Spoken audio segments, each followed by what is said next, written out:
നമസ്കാരം, മണി മാജിക്കിലേക്ക് സ്വാഗതം. നമ്മൾ ഇന്ന് ഡിസ്കസ് ചെയ്യുന്ന ടോപ്പിക്ക് ട്രസ്റ്റുകൾ അല്ലെങ്കിൽ അസോസിയേഷൻസ് അല്ലെങ്കിൽ ക്ലബ്ബുകൾ ഇതുപോലത്തുള്ള ആൾക്കാർ ഇൻകം ടാക്സ് റിട്ടേൺ സമർപ്പിക്കേണ്ടതായിട്ടുണ്ടോ, അവർ പാൻ കാർഡ് എടുക്കണോ അല്ലെങ്കിൽ റിട്ടേൺസ് സമർപ്പിക്കേണ്ടതായിട്ടുണ്ടോ, ഇതാണ് നമ്മൾ ഇന്ന് ഡിസ്കസ് ചെയ്യുന്ന ടോപ്പിക്. അപ്പോൾ നമ്മൾ പല ആൾക്കാരും ചാരിറ്റബിൾ, കൂടുതലും NGO പോലുള്ള ഓർഗനൈസേഷൻസ് അല്ലെങ്കിൽ ചാരിറ്റബിൾ പർപ്പസ് ആയിട്ടാണ് ആൾക്കാർ ട്രസ്റ്റുകൾ ഫോം ചെയ്യാറ്. അല്ലെങ്കിൽ സൊസൈറ്റികൾ, ഓർഗനൈസേഷൻസ്, ക്ലബ്ബ്, അസോസിയേഷൻസ് ഇവയെല്ലാം നമ്മൾ ഫോം ചെയ്ത് ആക്ടിവിറ്റീസ്, ചാരിറ്റബിൾ ആക്ടിവിറ്റീസ് അല്ലെങ്കിൽ റിലീജിയസ് ആക്ടിവിറ്റീസ്, ഇങ്ങനെയുള്ള ആക്ടിവിറ്റീസിന് വേണ്ടിയാണ് കൂടുതലും ഇങ്ങനെയുള്ള ട്രസ്റ്റുകൾ ഫോം ചെയ്യുന്നത്. അത് ഫോം ചെയ്തിട്ട് അതിൽ നമ്മൾ ട്രാൻസാക്ഷൻസ്, ആക്ടിവിറ്റീസൊക്കെ ചെയ്യുന്നുണ്ട്. അപ്പം നമുക്ക് എന്തെങ്കിലും നമ്മൾ ചെയ്യുന്ന ആക്ടിവിറ്റി ചാരിറ്റബിൾ ആണല്ലോ, അപ്പോൾ അതുമായി ബന്ധപ്പെട്ട് നമുക്ക് എന്തെങ്കിലും ഇൻകം ടാക്സ് എക്സംഷൻസ് അവൈലബിൾ ആണോ, അങ്ങനെ ഉണ്ടെങ്കിൽ അത് എങ്ങനെയാണ് നമ്മൾ നേടിയെടുക്കേണ്ടത്, അപ്പോൾ ഇനി നമ്മൾ ഇൻകം ടാക്സ് എക്സംഷൻ എടുത്തിട്ടില്ലെങ്കിൽ എന്താണ് സംഭവിക്കുന്നത്, ഇങ്ങനെയുള്ള ബേസിക് ആയിട്ടുള്ള കാര്യങ്ങൾ മാത്രമാണ് നമ്മളിവിടെ ടച്ച് ചെയ്തു പോകുന്നത്. അപ്പോൾ നമ്മൾ നേരത്തെ പറഞ്ഞ പോലെ നമ്മൾ ഫോം ചെയ്തിരിക്കുന്ന ട്രസ്റ്റ് അല്ലെങ്കിൽ അസോസിയേഷൻ ഇത് ചാരിറ്റബിൾ ആയിട്ടുള്ള ആക്ടിവിറ്റീസ് ആണ് ചെയ്യുന്നതെങ്കിൽ, ചാരിറ്റബിൾ ആയിട്ടുള്ള ആക്ടിവിറ്റീസിനകത്ത് ഡെഫിനേഷൻ ഉണ്ട്. ഇൻകം ടാക്സിൽ നമ്മൾ മെഡിക്കൽ റിലീഫാണ് ചെയ്യുന്നത്, അല്ലെങ്കിൽ റിലീഫ് ടു പൂവർ ആണ് നമ്മൾ ചെയ്യുന്നത്, അല്ലെങ്കിൽ നമ്മൾ യോഗ ബന്ധപ്പെട്ട ആക്ടിവിറ്റീസാണ് ചെയ്യുന്നത്, അല്ലെങ്കിൽ നമ്മൾ പ്രിസർവേഷൻ ഓഫ് എൻവയോൺമെൻറ്റ്, അല്ലെങ്കിൽ പ്രിസർവേഷൻ ഓഫ് മോൺമെൻറ്റ്സ്, അല്ലെങ്കിൽ നമുക്ക് വരുന്നത് ജനറൽ പബ്ലിക് യൂട്ടിലിറ്റി. അതിനകത്ത് നമ്മൾ പൊതുവിലായിട്ടുള്ള സമൂഹത്തിന് പ്രയോജനകരമായി വരുന്ന എന്ത് ആക്ടിവിറ്റീസ് ചെയ്താലും അത് ജനറൽ പബ്ലിക് യൂട്ടിലിറ്റിയിൽ കവർ ചെയ്യും. ഇങ്ങനെയുള്ള ആക്ടിവിറ്റീസാണ് നമ്മൾ ചെയ്യുന്നതെങ്കിൽ നമ്മൾ തീർച്ചയായിട്ടും ഇൻകം ടാക്സിൻ്റെ 12A സെക്ഷൻ പ്രകാരം ഇൻകം ടാക്സ് എക്സംഷന് വേണ്ടി അപ്ലൈ ചെയ്യണം. എന്നാൽ മാത്രമേ നമുക്ക് എന്ത് കിട്ടുകയുള്ളൂ, ഇൻകം ടാക്സിൽ നിന്നും എക്സംഷൻ ലഭിക്കുകയുള്ളൂ. അപ്പം നമുക്ക് വരുന്ന അങ്ങനെ നമ്മൾ നമ്മുടെ ആക്ടിവിറ്റീസും നമ്മുടെ ഒബ്ജക്റ്റീവ്സും കാണിച്ച് നമ്മൾ ഇൻകം ടാക്സിൽ അപ്ലൈ ചെയ്യുമ്പോൾ നിബന്ധനകൾക്ക് വിധേയമായി, നമ്മൾക്ക് ചെയ്യുന്ന ആക്ടിവിറ്റീസിൻ്റെ നിബന്ധനകൾക്ക് വിധേയമായി അവർ ഇൻകം ടാക്സ് എക്സംഷൻ സർട്ടിഫിക്കറ്റ് നമുക്ക് തരും. 12A രജിസ്ട്രേഷൻ എന്നാണ് അതിനെ പറയുന്നത്. അപ്പം 12A രജിസ്റ്റേർഡ് ആയിട്ടുള്ള ഒരു ട്രസ്റ്റ് അല്ലെങ്കിൽ ഒരു ഓർഗനൈസേഷൻ ആണെങ്കിൽ നമ്മൾക്ക് വരുന്ന ഇൻകം നമുക്ക് എക്സംപ്റ്റ് ചെയ്യാനായിട്ടുള്ള ഓപ്ഷനുണ്ട്. നമ്മൾ ആ കിട്ടുന്ന കളക്ഷൻസ് അത് നമ്മുടെ ഒബ്ജക്റ്റീവ്സിന് വേണ്ടി അപ്ലൈ ചെയ്യുന്നുണ്ടെങ്കിൽ ആ ഇൻകത്തിന് നമുക്ക് എക്സംഷൻ ക്ലെയിം ചെയ്യാനായിട്ട് സാധിക്കും.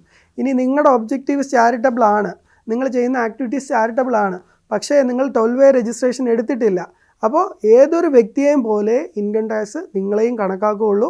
അപ്പോൾ നമ്മൾ ചെയ്യുന്ന ആക്ടിവിറ്റീസ് എത്ര തന്നെ ചാരിറ്റബിൾ ആണെങ്കിലും നമ്മൾ പ്രയർ അപ്രൂവൽ അല്ലെങ്കിൽ പ്രയർ രജിസ്ട്രേഷൻ എടുത്തിട്ടില്ല എന്നുണ്ടെങ്കിൽ നമുക്ക് തീർച്ചയായിട്ടും ഏതൊരു വ്യക്തിയെയും പോലെ തന്നെ ആ ട്രസ്റ്റ് അല്ലെങ്കിൽ ആ ഓർഗനൈസേഷൻ അല്ലെങ്കിൽ ആ അസോസിയേഷൻ അത് ഇൻകം ടാക്സ് കൊടുക്കാനായിട്ട് ബാധ്യസ്ഥരാണ്. അപ്പോൾ നമ്മൾ ചാരിറ്റബിൾ അല്ലാത്ത ഓർഗനൈസേഷൻസ് അല്ലെങ്കിൽ അസോസിയേഷൻസ് ഉണ്ട്. ഇപ്പോൾ റെസിഡൻസ് അസോസിയേഷൻ അല്ലെങ്കിൽ ഫ്ലാറ്റിൻ്റെ ഓണേഴ്സ് അസോസിയേഷൻ, ഇങ്ങനെയൊക്കെ ഉള്ള അസോസിയേഷൻസ് ഉണ്ട്. അപ്പോൾ അത് അവർ ഫോം ചെയ്യുന്നത് ഒരു രജിസ്റ്റേർഡ് ആയിട്ടുള്ള സൊസൈറ്റി ആയിട്ടായിരിക്കും. ഇങ്ങനെ സൊസൈറ്റി ആയിട്ട് ചെയ്യുന്ന ആൾക്കാർക്ക് ബേസിക് എക്സംഷൻ ലിമിറ്റിന് മുകളിലാണ് ഇൻകം എങ്കിൽ, അപ്പോൾ അങ്ങനെ ഉള്ളപ്പോൾ നമ്മൾ നോക്കും എന്താണ് ഇൻകം. ഇപ്പോൾ നമ്മൾ അസോസിയേഷനിലുള്ള ആൾക്കാരിൽ നിന്നും കളക്ട് ചെയ്തിട്ട് ആ അസോസിയേഷന് വേണ്ടി തന്നെയാണ് അത് സ്പെൻഡ് ചെയ്യുന്നുണ്ടെങ്കിൽ, ഇപ്പോൾ നമ്മൾ മെയിൻ്റനൻസ് ചാർജ് കളക്ട് ചെയ്യുന്നു, അസോസിയേഷനിലുള്ള ഒരു മെമ്പറിൻ്റെ നിന്ന് മെയിൻ്റനൻസ് ചാർജ് കളക്ട് ചെയ്തിട്ട് അത് മെയിൻ്റനൻസ് ആക്ടിവിറ്റിക്ക് ഉപയോഗിക്കുന്നു, അത് ഇൻകത്തിൽ കണക്കാക്കില്ല. അത് മെമ്പേഴ്സിൻ്റെ കയ്യിൽ നിന്നുള്ള കളക്ഷൻസ് മാറ്റി നിർത്തി പുറത്തുനിന്നുള്ള കളക്ഷൻസ്, ഇപ്പോൾ ഫ്ലാറ്റ് ആണെങ്കിൽ നമുക്ക് അവർ ഫ്ലാറ്റിൽ അഡ്വർടൈസ്മെൻറ്റ് വെക്കുന്നതിന് നമുക്കൊരു ഇൻകം പുറത്തുനിന്ന് വരാം. അല്ലെങ്കിൽ നമ്മൾ ഫ്ലാറ്റിൻ്റെ ഒരു ബാങ്ക് ഡെപ്പോസിറ്റ് ഇട്ടിട്ടുണ്ട്, അതിൻ്റെ പുറത്തൊരു ഇൻട്രസ്റ്റ് കിട്ടാം. ഇങ്ങനെയൊക്കെയുള്ള എക്സ്റ്റേണൽ സോഴ്സസിൽ നിന്നുള്ള income basic exemption limit income tax പറയുന്ന 2.5 ലക്ഷം രൂപയ്ക്ക് മുകളിൽ പോകുന്നുണ്ടെങ്കിൽ നിങ്ങൾ തീർച്ചയായിട്ടും ഇൻകം ടാക്സ് റിട്ടേൺസ് ആ ക്ലബിന് അല്ലെങ്കിൽ അസോസിയേഷന് അല്ലെങ്കിൽ ട്രസ്റ്റിന്, ഓർഗനൈസേഷന് തീർച്ചയായിട്ടും ഇൻകം ടാക്സ് റിട്ടേൺ സമർപ്പിക്കേണ്ടതായിട്ടുണ്ട്. ഇനി നമ്മൾ ഒരു ചാരിറ്റബിൾ ട്രസ്റ്റാണ്, അപ്പോൾ നമ്മൾ ഈ ചാരിറ്റബിൾ ട്രസ്റ്റും നിങ്ങളുടെ ആക്ടിവിറ്റീസും എല്ലാം വളരെ ചാരിറ്റബിൾ തന്നെ ആയിരിക്കാം. പക്ഷേ ഞാൻ നേരത്തെ പറഞ്ഞ പോലെ 12A രജിസ്ട്രേഷൻ നിങ്ങൾ എടുത്തിട്ടില്ല എന്നുണ്ടെങ്കിൽ നിങ്ങൾക്ക് കിട്ടുന്ന ഡൊണേഷൻസ്, ആ ഡൊണേഷൻസ് നമ്മൾ ടാക്സ് ചെയ്യുന്നത് ഇൻകം ഫ്രം അതർ സോഴ്സസ് എന്ന് പറയുന്ന ഹെഡിലാണ്. ഈ ഡൊണേഷൻസ് നമുക്ക് തീർച്ചയായിട്ടും ടാക്സബിൾ ആണ്. അല്ലെങ്കിൽ ഇൻകം ടാക്സ് ഡിപ്പാർട്ട്മെൻറ്റ് നമുക്ക് ഡൊണേഷൻസ് ആയിട്ട് കിട്ടുന്ന ഇൻകം നമ്മൾ പല സോഴ്സസിൽ അപ്ലൈ ചെയ്യുകയാണ് ചെയ്യുന്നത്. അതായത് നമ്മളൊരു ഇൻകം ഏൺ ചെയ്യാൻ വേണ്ടി നമുക്ക് എക്സ്പെൻസസ് ഉണ്ടാകുന്നില്ല. അങ്ങനെയുള്ള എക്സ്പെൻസസിനെ നമുക്ക് ഇൻകം ടാക്സ് ആക്ട് അനുസരിച്ച് കുറയ്ക്കാൻ പറ്റുള്ളൂ. ഇനി നമ്മൾ അങ്ങനെ കിട്ടുന്ന ഡൊണേഷൻസ്, നമ്മൾ പുറത്തുനിന്ന് കിട്ടുന്ന ഡൊണേഷൻസ് നമുക്ക് ഒരു എക്സംഷനും ഇല്ലാതെ അല്ലെങ്കിൽ അത് നമുക്ക് ചിലവാക്കിയിട്ടുണ്ടെങ്കിൽ ആ ചിലവ് കൺസിഡർ ചെയ്യാതെ തന്നെ നിങ്ങളെ ടാക്സ് ചെയ്യാനുള്ള സാധ്യത ഇൻകം ടാക്സിലുണ്ട്. അപ്പോൾ അങ്ങനെയുള്ള ആക്ടിവിറ്റീസ് ചെയ്യുന്നവർ എത്രയും പെട്ടെന്ന് തന്നെ ഇൻകം ടാക്സിൻ്റെ 12A നിയമപ്രകാരമുള്ള രജിസ്ട്രേഷൻ എടുത്തിട്ട് ആ ഇൻകം ടാക്സ് എക്സംഷൻ വാങ്ങിയതിന് ശേഷം അങ്ങനെയുള്ള ആക്ടിവിറ്റീസ് ചെയ്യുക.